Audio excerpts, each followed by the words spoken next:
kiss for you.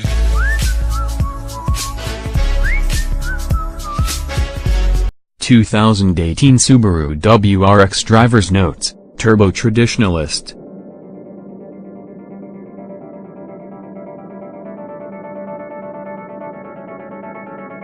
Editor-in-Chief Greg Migliori.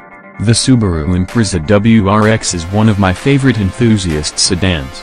It's invigorating, just a bit raw, and makes you want to drive it more and more.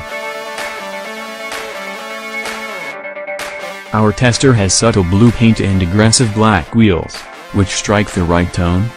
It's sporty without being stupid.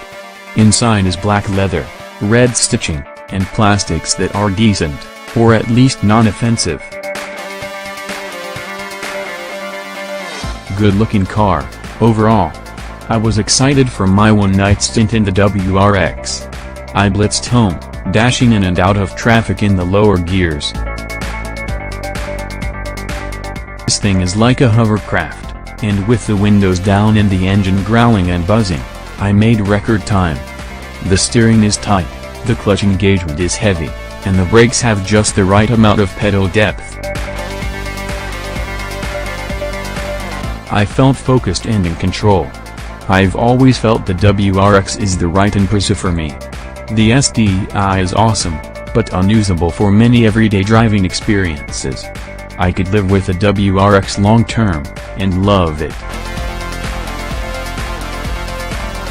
Associate Editor Joel Stockstill. If you've ever lamented that turbo cars don't feel like turbo cars anymore, you should check out a WRX. Its 20-liter turbocharged flat four definitely takes a page from the peaky boosted beasts of the past. Driven at low RPMs and gently enough that boost still builds, the turbo is laggy and takes a while to hit peak boost.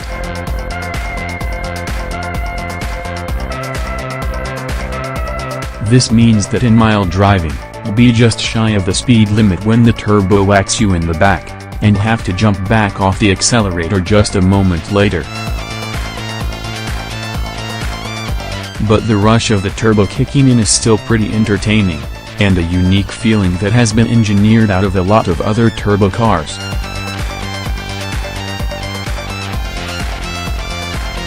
If you drive the WRX hard, though, the turbo engine becomes much easier to work with.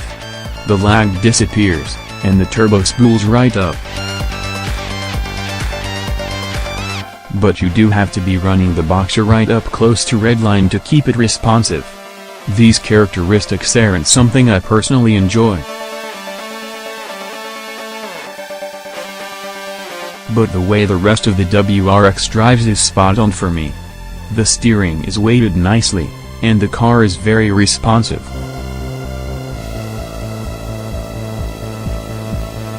It also feels quite neutral, much more so than even good front drive and front biased all-wheel drive cars.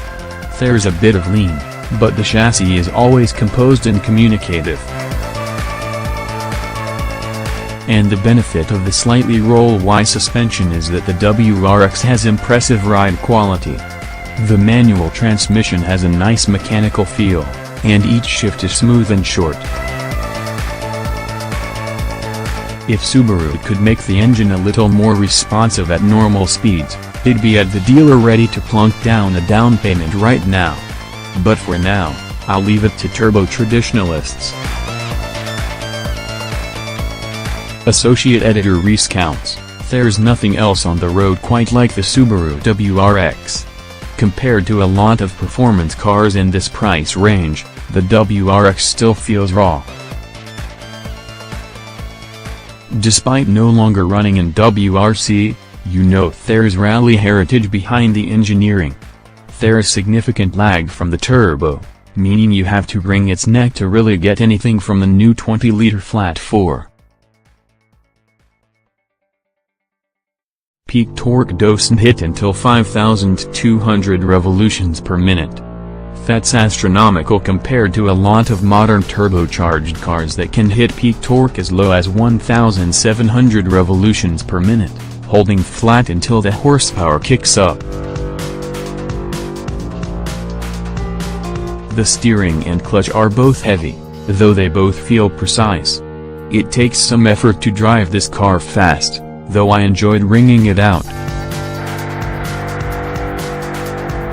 I was expecting the ride to be a lot more harsh than it actually was. The refresh for 2018 really did wonders for NVH. Previous WRXs weren't all that comfortable on the road, but I think I could go on a long trip with this car and not feel my spine crunch or my ears bleed. Still, I don't think this is the car for me. If there was still the hatchback, I might change my tune. As it stands, I'll take a Volkswagen GTI Sport and save a few grand.